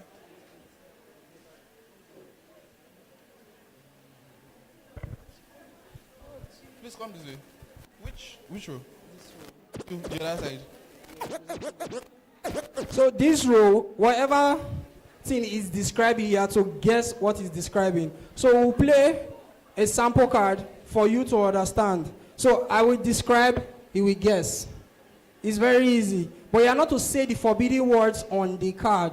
We only have 20 cards, 5, 5, 5, 5. So the winner will pick 5 persons, get a straight ticket to Game Tribe Festival, happening November 27th. All right. This one is easy. So what I will do is, I will describe it, then everybody can easily guess it. I'll have 2 words to describe what's on this card.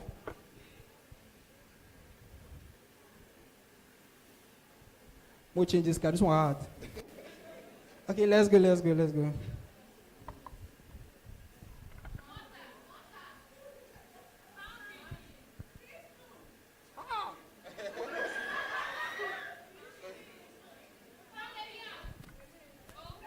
That's one.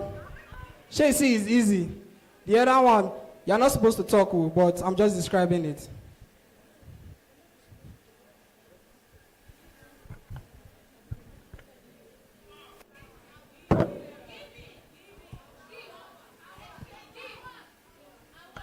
Award. It's easy, right? Then the last one. Junction.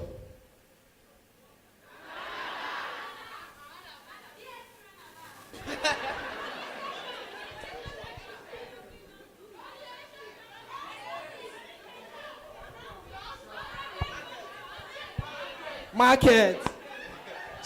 Now you see it's 4, right? So let's go.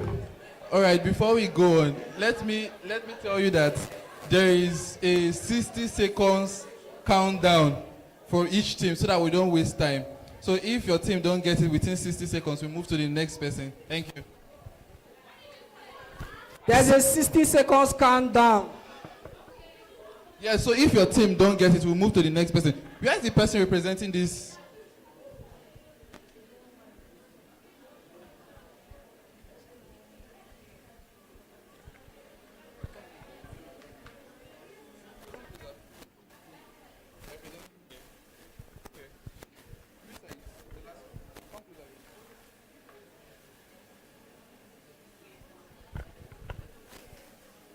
Alright, let's start with. Sorry, you don't need the. You have 2 words. He has 2 words.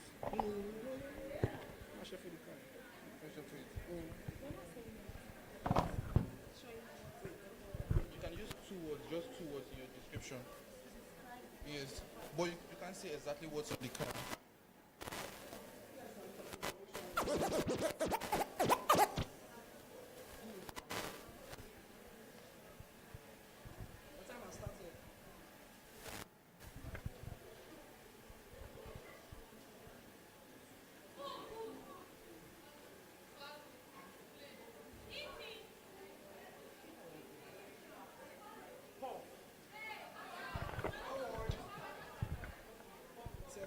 He's disqualified. He used. Sorry, he's disqualified. He used the word. The word is puff puff. It's not supposed to use the word. It's a word you're not supposed to use a word from the card. Yes. Everybody knows use I want me, I know the line.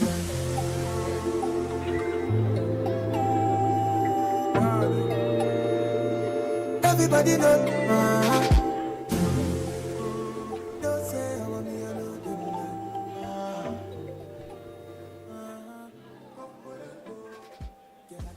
Something they used to fry and give in events. Something they do fry to give. Hello. Hold on. Wait, let me explain again. You're supposed to use just 2 words while describing. You made a complete sentence. Yes, you're supposed to use 2 words to describe. So let's just start over again. Give me a new card.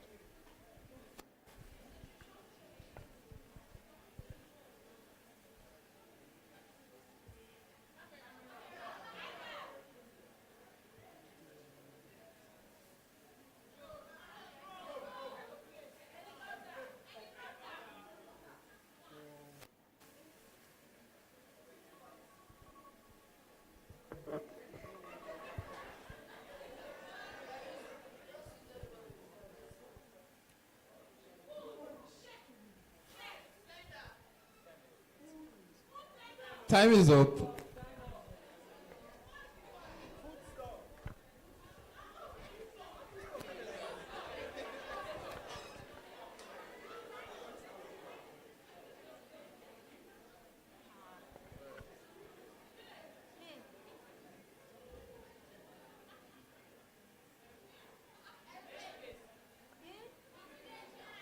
Fly.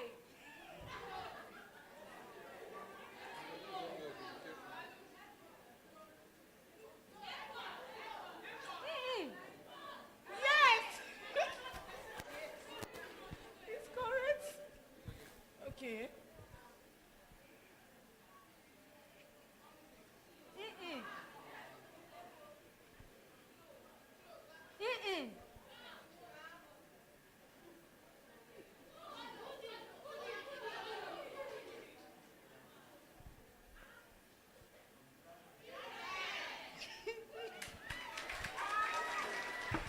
Tell me money sing from Con FM, session born to lead. Gaga. You get the copper.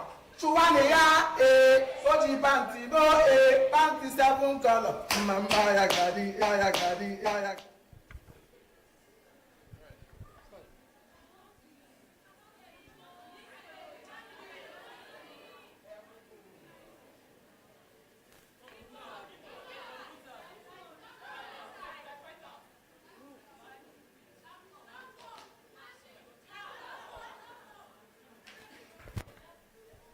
I'm a singer. Crazy. You're already disqualified. Where's Jimma? Where's Jimmy? Where's Jim? I'm going to get you. Mama, did you make your ring? How much is the ring? You get the copper.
Now, wow. All right, it's time up.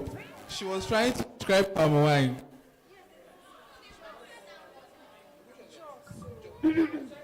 Now, wow.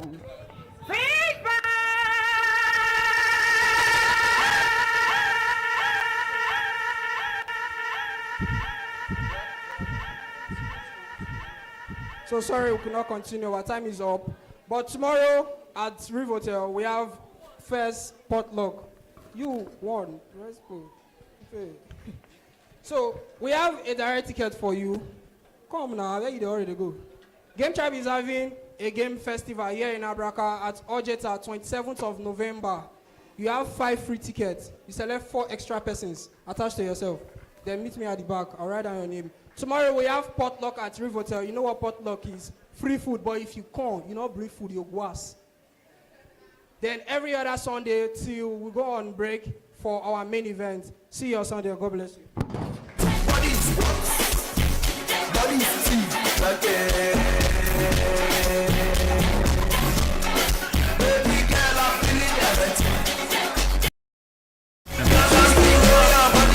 He is the founder of RM.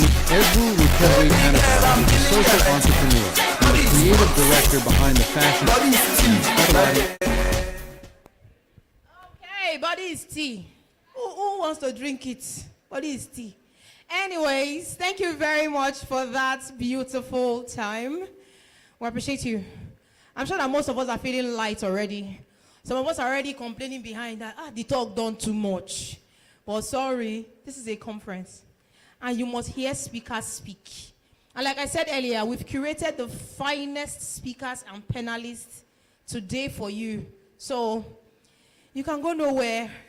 Anyways, I want to introduce to us somebody, a very beautiful, smart, intelligent lady, the founder and CEO of the Miami, did I pronounce that right? Miami Royal Extension, an aesthetic and wellness clinic in Abraka, Delta State, offering skin correction, laser treatments, body contouring, IV therapy, dental care, and clinical wellness services.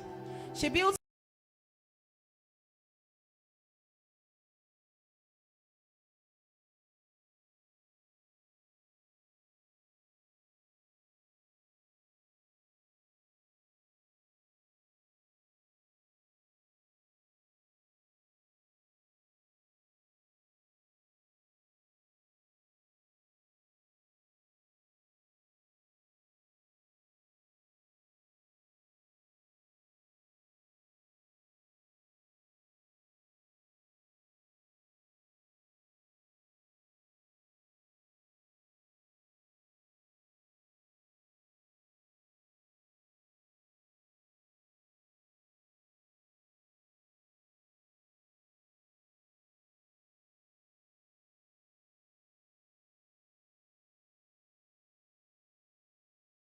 meet our beautiful Anita Ibe.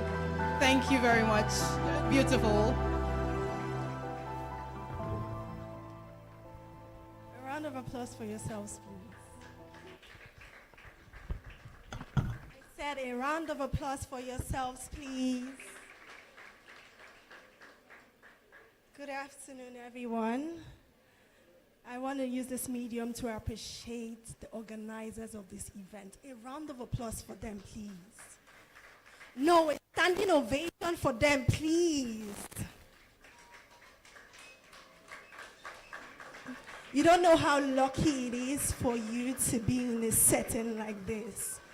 When we started business, the likes of Benny Casey, we did not have this platform.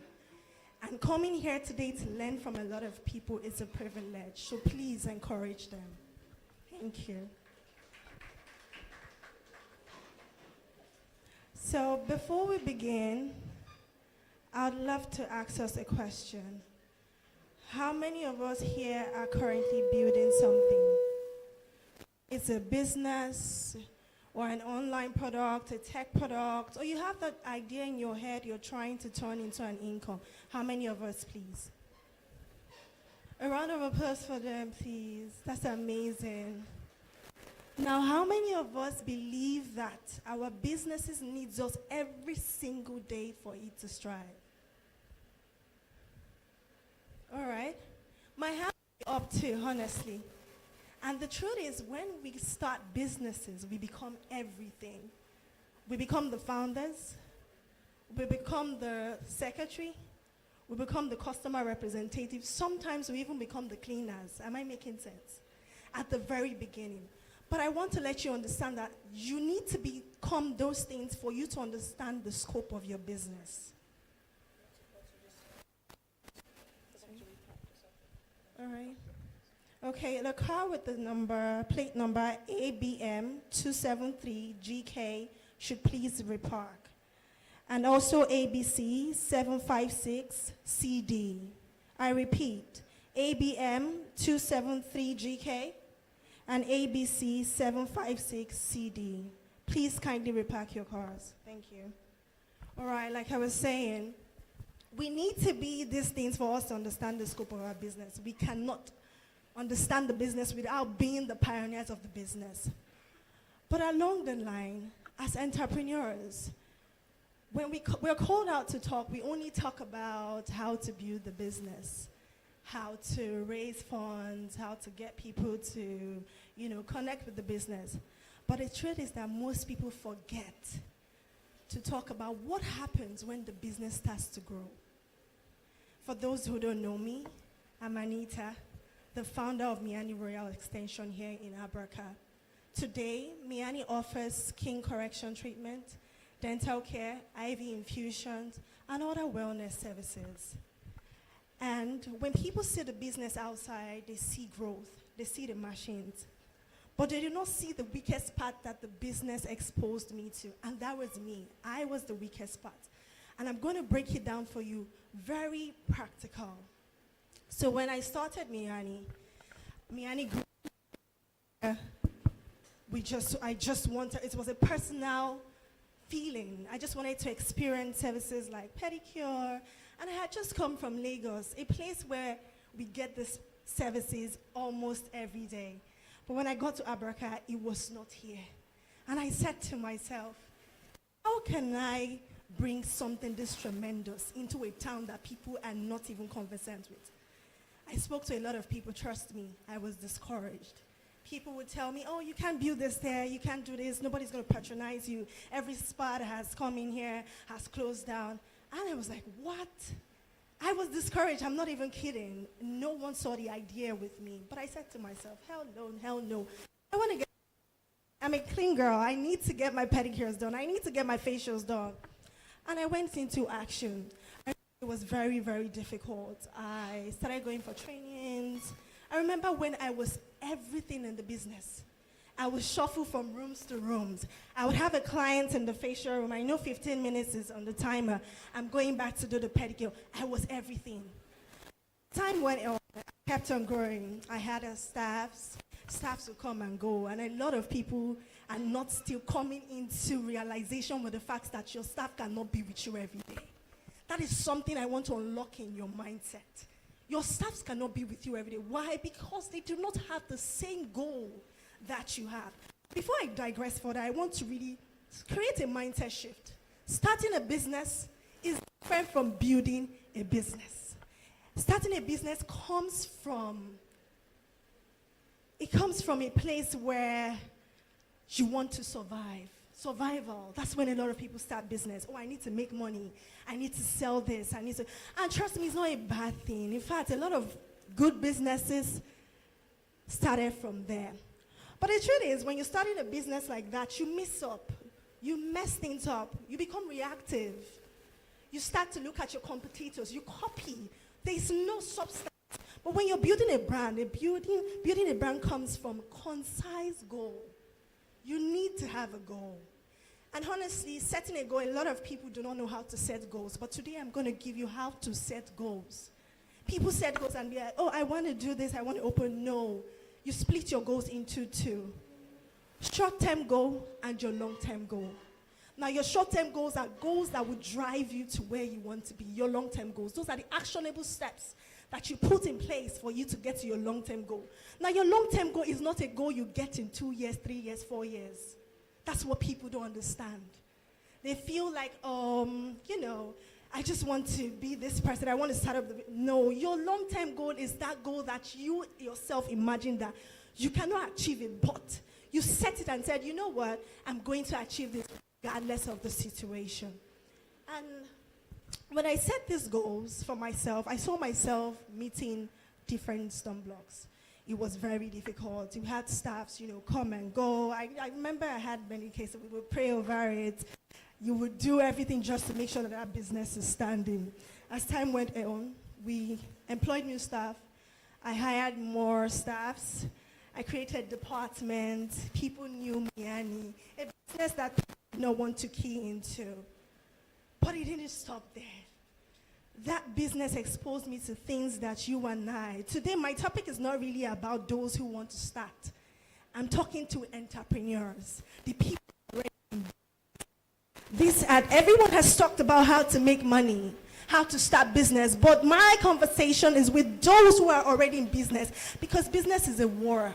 You will fight, but it's the best man wins anyways. Yes, I'm standing here. So I remember one time when I had already opened my store. I started from Small Gates. Anyone that knows me here would know. I started from Small Gates. And we moved to our branch at Campus One Road. When I did, I remember somebody told me, she said, Miani, you just opened your branch and you're not in your business. I said to myself, why do I need to be in my business every day for my business to function? I'm not building a business. I'm building a business that is relying on my memory. That business is not going to scale beyond me. So I remember I was on vacation one day and I went through the shopping mall. I saw Fenty. I saw Louis Vuitton. I saw, the big brands. And I asked myself a question. How is it that these big brands are able to replicate their businesses in different locations without citing the CEO, the owners of the business? And that was when my shift started, my mindset started to shift rather. And I said, okay, I am going to figure this out on my own journey. I didn't have anyone to come tell me this. I wish I did have. That's why I said today, a lot of you are so lucky. When we started here, nothing like this initiative was here. The place was a dead ass village. And people told me to my face, how dare you build this business in a village? I'm quoting the words that were told to me face to face. Now today, Miani is a place where people come for services and they say, oh, the first thing they say, is this place here in Abak? And I say, yes, I did that. So today, I'm going to be giving us practical steps. How do we take our business from relying on us on every important decision? And this happened 2 years ago, or 3 years ago rather. After the lady told me, why am I not in the store? Why am I not there? I'm away. I'm like, I don't need to be here. And it got to a point where people started looking for me, sorting after my face to, come and get service. And I'm like, no, I'm not building this brand around my face. I'm offering services. I'm serving a pain point. So they should be able to get the services without me being here.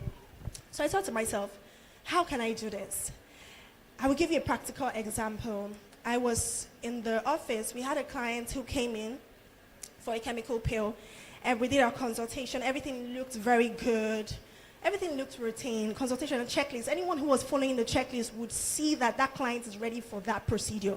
But there and there, I looked at my client's skin and I saw some disparities. I was like, no, this skin is not suitable for the procedure that we're about to go in. So I declined, and I said, let's reschedule. That there felt like nothing. But that decision, that clinical judgment was the change. One was measuring skill, another one was measuring responsibility. The question that came to my head is, can I do this treatment or should I do this treatment? And after then, I said to myself, this is something that my fellow staff might not understand because they are following checklists, they are following procedures. I had taught them procedures. And the first instinct to me was like, okay, it's for me to go through more trainings and all, I went back to the board, bought my team again. Okay, let's go, training guys, let's go. We kept on doing training. But even when I'm in a meeting, when I'm away, I still receive calls. Ma, how do I do this? How do I go about this procedure? And I said, why? I have explained this thing to you severally. Why do you still need me? And that was when I knew that I was just teaching, but I wasn't giving them the reason behind the judgment. And what did I do? First things first, I'm going to be giving you steps on how to do this. You might feel like this doesn't relate to your business, but trust me, it does. If you are a business person or you're someone who is selling food, that action that only you can take. Maybe it's even a packaging that you know that is just you that takes it. Someone else will not see it, but without the CEO being in that room, someone can notice it. That is that thing that makes your business stand out. That people can tell, okay, yes, that's this brand. That consistency that even when you're not in the room, people get to do it. That is where the problem. Sometimes you might look at it like, oh, my business is going good, but there are some little decisions that happen behind closed doors. And honestly, if you want your business to scale, if no one has told you, I'm going to tell you now, you cannot be in your business every day. Because those same habits that you had in the very beginning that helped you build the business are the same habits prevent it from going forward. All right? So first on my list.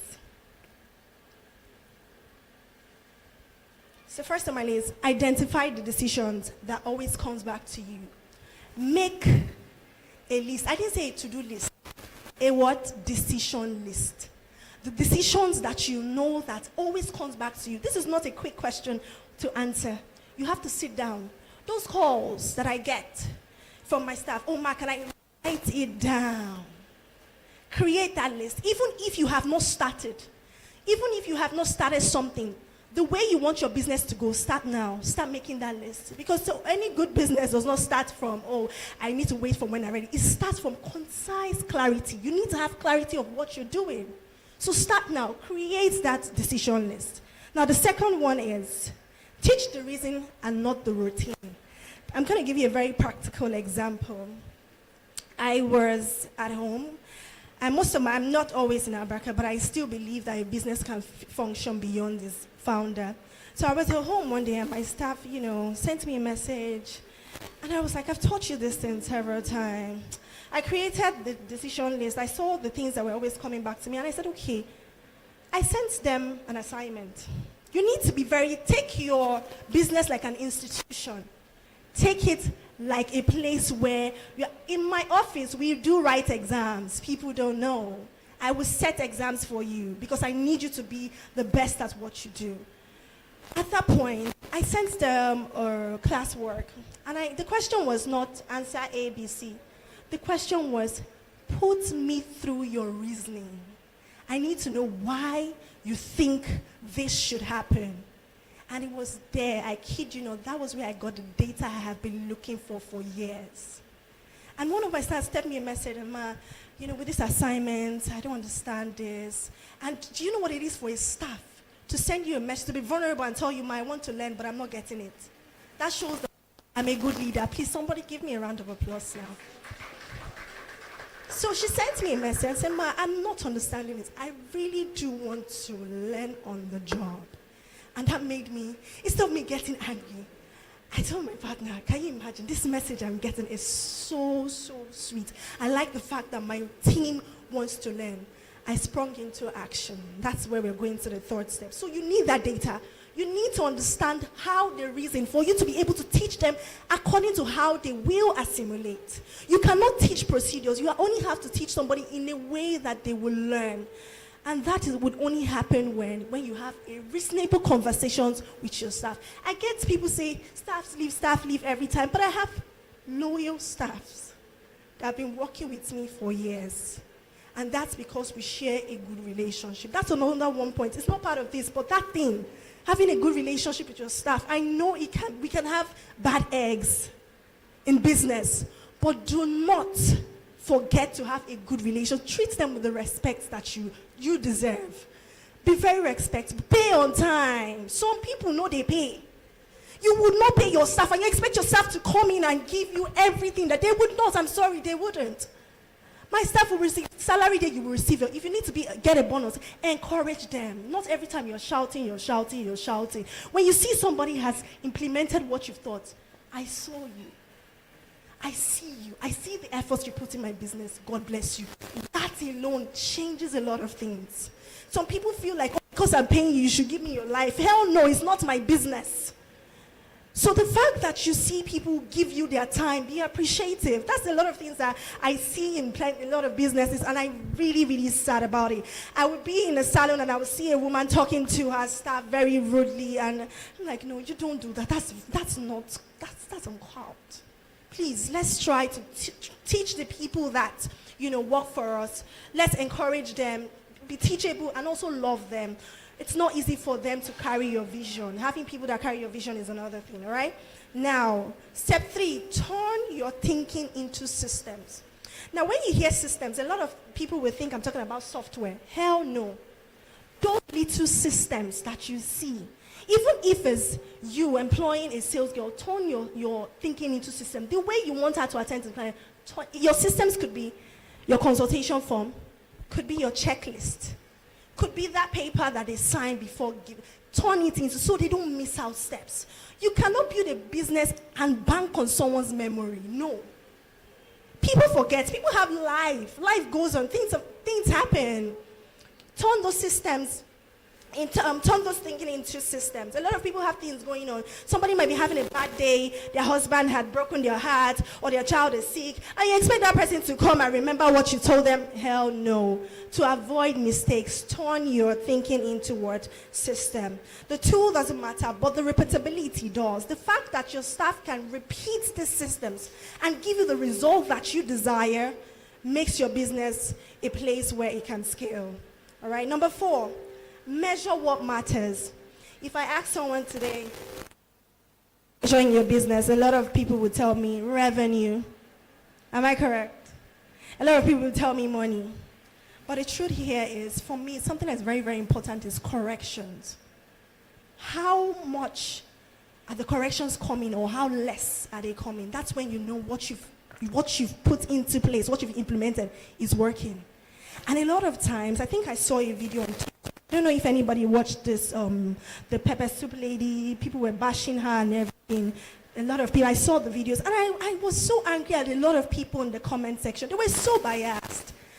Views like that means a whole lot to the business, better than someone telling you I enjoyed your food. The fact that people tell you this is where your fault, because if you had been seeing the fault, you would have changed it.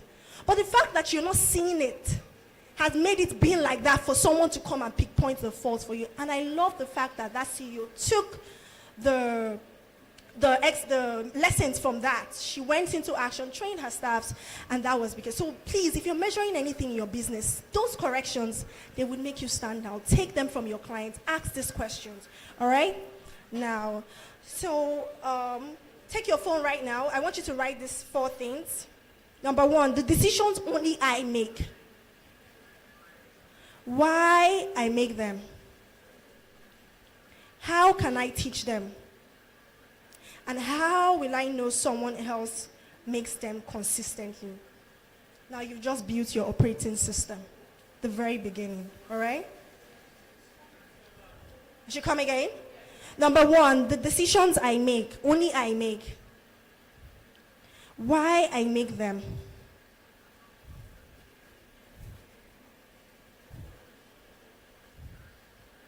And how I will know someone can make them consistently. All right? Because that's the shift. Not from busy to free, but from a founder to a builder. That's what we want here. All right? Now, a lot of people will think that when I gave them the system, everything changed, but that's a lie. That is just an operational challenge. But the main challenge was what? The personal challenge. A lot of people feel like, creating systems would make everything work. But let me tell you the truth. We CEOs do not allow some of our staff to do this work. We want to come in and let you know that I can fix this, or in 5 minutes. We know you in 2 seconds, you have them. Sometimes in my office, I say, if I look at this, I already know. But let them do it. That is the only way you will know if these things that you're teaching have been understood. And for you to do that, your business will scale even when you are not there. You will not be in a place where they need to make an important decision and they will have to call you. So please, work on yourself personally. I know that we all have that mindset of I want to fix things. Fixing things does not mean it's perfect. Sometimes give room for corrections. Corrections will allow you tutor them, will allow you teach them. All right? Now, for those people that said they have businesses in the beginning, my hope for you is that years from now, you will not just build businesses that make money. I hope you build businesses that outlive your daily presence. Businesses where people understand the thinking, not just the tax. Businesses where quality doesn't disappear when the founder is out of the room. Because I don't believe that the greatest achievement of a founder is being needed forever. Now, ask yourself, how can I build it so well that one day it won't need me in every room? Because the business has stopped depending on you constantly. It's the business that starts building an institution. Thank you very much. So for other founders, or people who have business and entrepreneurs, want to share your ideas, you're in this part, you don't know how to move forward from it. My Instagram is Aneytarh, ANEYTARH. I'll be glad to respond to your DMs and also get to converse with you. Thank you all for having me. Have a wonderful day.